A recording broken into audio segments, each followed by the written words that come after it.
Alright, good morning multimedia, or afternoon, whatever it happens to be, and it's morning for me. So we're going to take a look today at listeners and functions. Now, you may have a vague clue what a function is, but you probably haven't heard of a listener before. So we're going to talk about both of these in respect to how we use ActionScript code to create games. So to build this, let me zoom out by double-clicking the hand tool, which is somewhere here.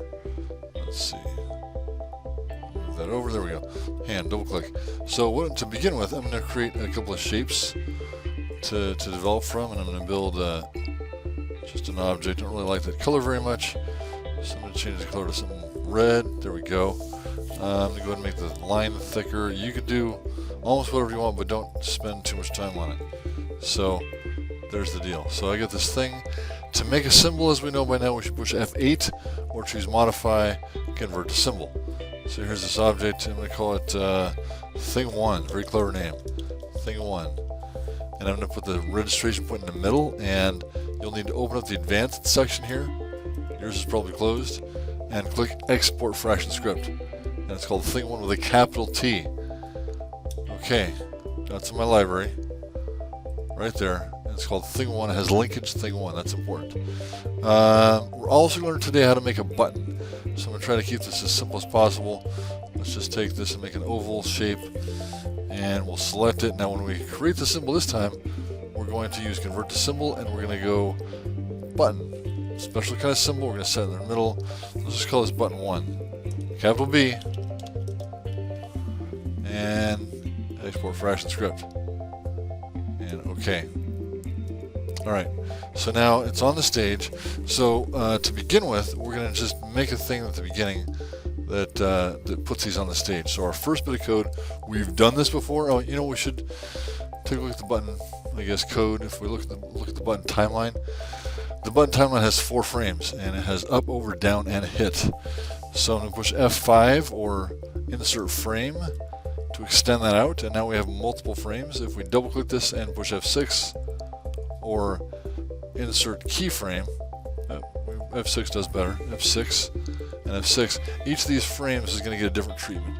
So when we point to the over, let's zoom in on this, and we can use the transform panel or properties even, and if we crank up the size, let me use transform, so window, transform, also control T does this. So if I open this up, let's bump that up to 110%. And if this is linked over here, constrain, then it'll maintain proportions. So over, down, control T again, down we're going to go 90%, and hit we're going to leave the same. Now what this means, when we run our object, control enter, our button is going to react. So it has a visible thing up, over, down, and the hit state is whatever size that is. So let's call that good for now. And let's go back to scene 1, zoom out, and let's get rid of these things. So we've already done some stuff like this. Oops, pushed the wrong button. Delete, there we go. So we've already done stuff like this with F9 or window and actions to get the actions panel. And we have to open the library to make sure we know what these names are. So let's just make some variables, instance variables. So var.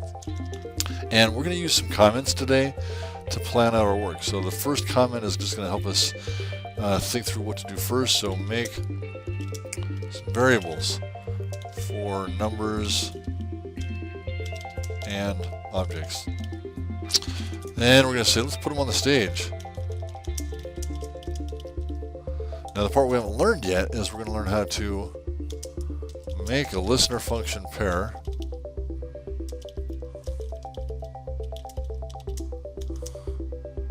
to control the object from a button. Okay, so let's make some variables. So the first one I always do, because it's handy, is SSW. You could say it's a number. It'll know though, so the next one I'm going to skip that. Usually you got to tell what kind of variable you're making when you do this, but with numbers you don't always have to. So number is going to be stage.stage width, and it says, oh, I know what that is, and it suggests and I accept. Variable SSH, and I'm just going to skip that part this time because I can. Equals stage dot stage height. Semicolon at the end. Now my other instances, other variables will be instances, so I'm going to have one called, let's call it thing1, very clever. And this will be a copy of thing1 equals new thing1. And I should probably double check, just control enter, make sure I have no errors. If I had errors, they'd be down here in the output panel, but I got nothing. Actually, they'd be somewhere else, so I'm not going to, we'd have an errors panel that comes up. So let's do another one, variable button1,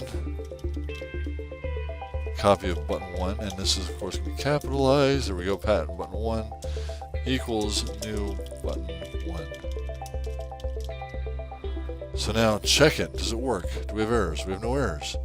Now if I messed up, and for example if I had this as a capital B, that would give me an error. And here's this error that says type was not found, compile type button1. It's like, what are you talking about, dude? And if I check that error, and I know it takes me here, let's run that again. Alright, if I double click this, it takes me straight to the line. And I look, and I look, and I look, and I go, oh, Mr. Campbell said that should be lowercase. I got this. So now we have our variables, and let's put them on the stage. So let's put thing1. Let's put this .x. Oh, we got add child first. Haha. Add child thing1 and add child thing2. Oh, not thing2. How about button1? I got this. Alright. Now we got to position them. So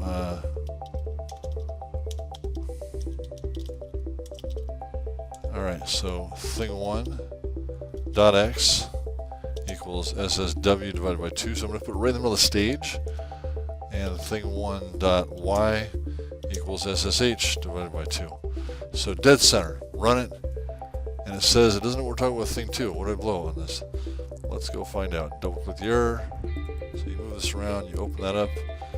Thing2. Oh, I did it again, didn't I? Thing1 both times. Alright. That's how mistakes happen. You get in a hurry. Show up. So that's what's in the middle. Now the button is up here.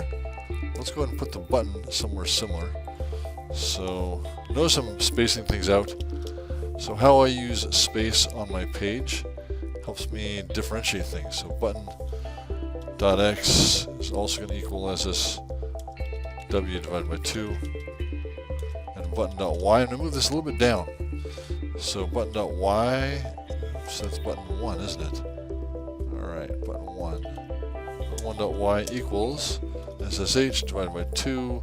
And I'm going to add to that plus 3 times button1.height. Alright, now let's just be clear.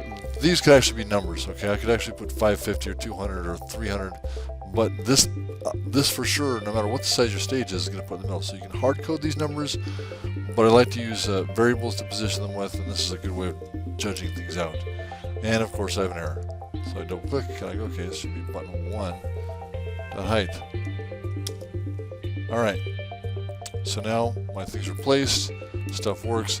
Alright, now the next thing we're going to do is we're going to make some functions and listeners to build up the rest of what's going to happen here. Alright, now keep in mind that these comment lines don't do anything. They are commented out so I can make notes to myself and think, remind myself what I'm trying to do. Sometimes it really helps to write things out before you get where you're going. It's very common with professional coders. So in fact, it's almost a rule. So next we're going to make a listener function pair. Now here's what they do. A listener says, let's pay attention, Mr. Computer, and see if a certain thing happens. And if it does, we're going to do this other thing. So listener says, we're going to say stage. So we're attaching this to the stage. We're going to say add event listener. And there's lots of kinds of listeners. So this little pop-up comes up to say, here's the syntax for this thing you're doing. Type is a string, so when I say the type, what kind is it? It's going to be a mouse event. I think we actually want to add that to button 1. Let me get this right. Button 1. Then what kind of mouse event? We say dot click, and it's all caps. And if we're right, it turns blue. So then we put a comma actually, and then we're going to say what kind of click, what happens if we click. We're going to develop a function called rotate or spin. spin thing. Now, if I run this right now, I'm going to get an error that says undefined property spin thing, because down here I talked about the spin thing. It's calling out to that thing that doesn't exist. It's a function. So writing a function, we'll just add some lines so this moves up. There we go. And we're going to say function. So this is a keyword, and it says we're about to tell you what the function does in the name. So we're going to say spin thing. Now you might do well to double click this and copy it to make sure it matches. Inside these parentheses, we're going to say E, and it's a mouse event. Now these two things have to match. This event and this event have to be the same thing. And sometimes you won't have anything in here, but most of the time you're gonna. So then we say this, and then there's this other thing that's kind of odd. We just say void. Now void just means if there was output from this, what would it be? But in this case, there's no output. So sometimes it'll put something out, and sometimes it won't. And usually it won't in our work. So then we put a curly bracket or brace. Okay, so it's this thing here. And notice it's red because it's missing its right side. Braces and parentheses and brackets come in pairs, left and right. So when I hit enter, we get the second one automatically. Don't have to even type it. Now I'm going to introduce a testing thing called trace. So trace, and I'm just going to say in parentheses, in quotations, it worked, unquotes, parentheses, semicolon. All that does is say, okay, I made a typo, I think. Spin thing. Oh, that says spin thing. There we go, spin thing. Run it again. Okay, no errors. Let's close that. It'll pop up if it has errors. And if I click this, you'll see it shows up down here in the output window. And that's a quick, easy way of testing, did the thing I made work before you try to build a bunch of other stuff into it. So you build your code a little bit at a time, just a little bit at a time, to make sure stuff works. And that way, if you write too many lines of code, then what winds up happening is things things become hard to find the errors. So what I'm going to do to this next is I'm going to say, okay, we're spinning the thing. So we're going to say thing1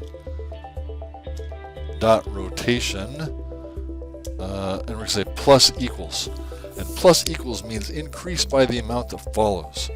So let's do this by, I don't know, 10 degrees. And so now when I click this, it's going to go rotate just a little bit at a time. So whatever amount that is. Now you could also say, let's make a variable up here. So make a variable called rotation amount. And I'm putting it up here because it just makes sense to organize my stuff this way. Rotation amount. And when it turns blue, rotation is actually a built-in flash thing or animated thing, so we can't use that. So we're going to say rotation amount, so it's unique and original. And let's say it's going to equal 12.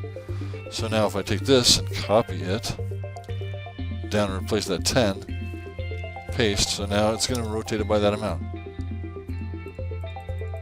So again, if we change that amount up here,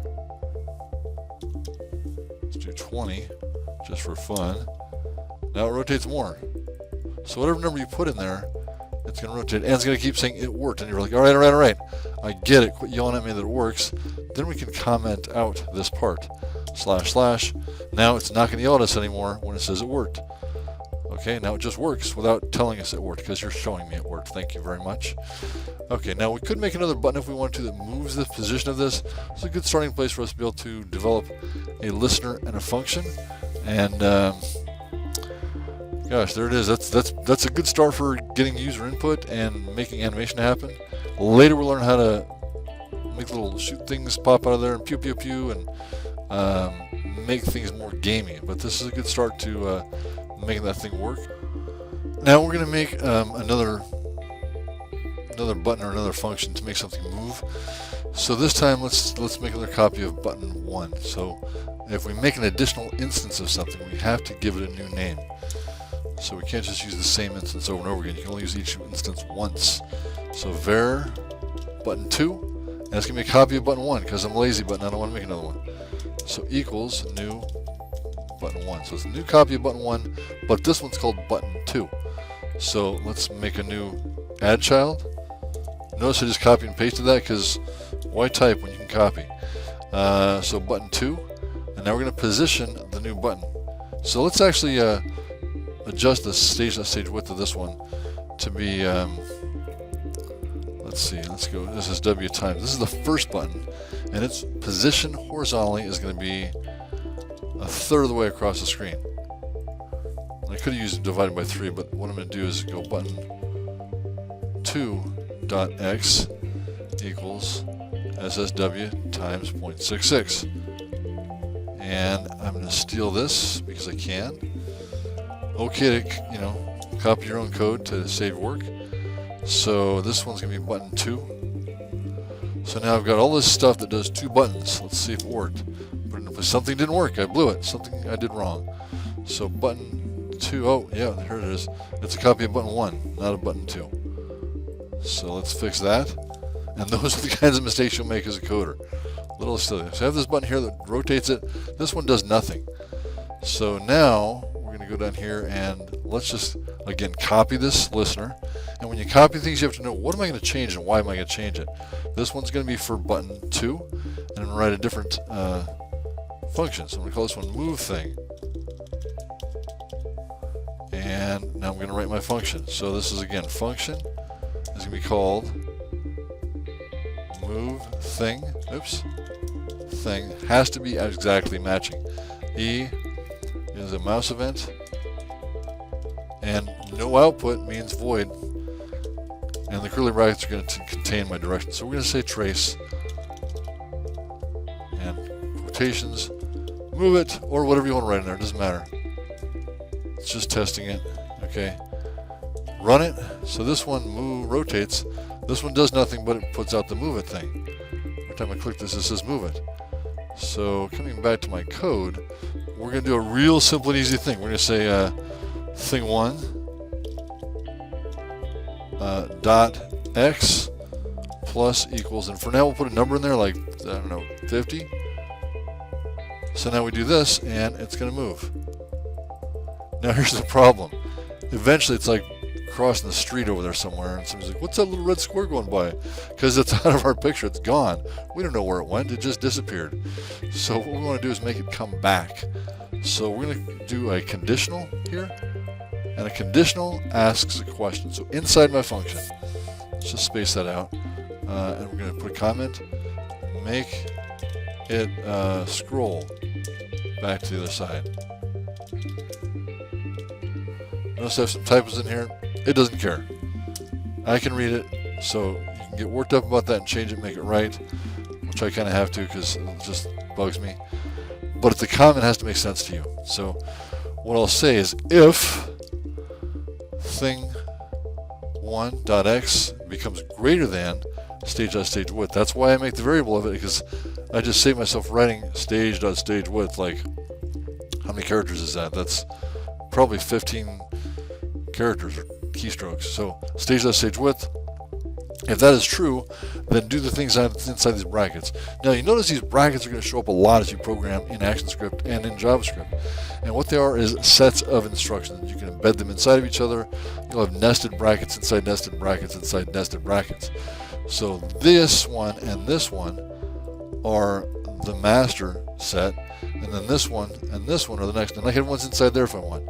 So what we're going to do is just going to say if the x position of this gets bigger than stage.stage width, so if the x value gets off the right side by being bigger than stage.stage width, then we're going to say, then thing1.x equals, set the value to 0, which is the other side, left. Let's try it. Control Enter, and now we have this. Is it going to come back? Yay, it came back. There it is. And you can also rotate it. Alright, so that's the starting of making things move, and later we'll learn how to make those things happen sort of constantly automatically. That's a little test to make it work. Make sure you get your desk checked. You're going to turn in your code to the assignment, and make sure I come around and desk check yours, make sure you got it right. Okay, hope you have fun with this. Peace out. Later.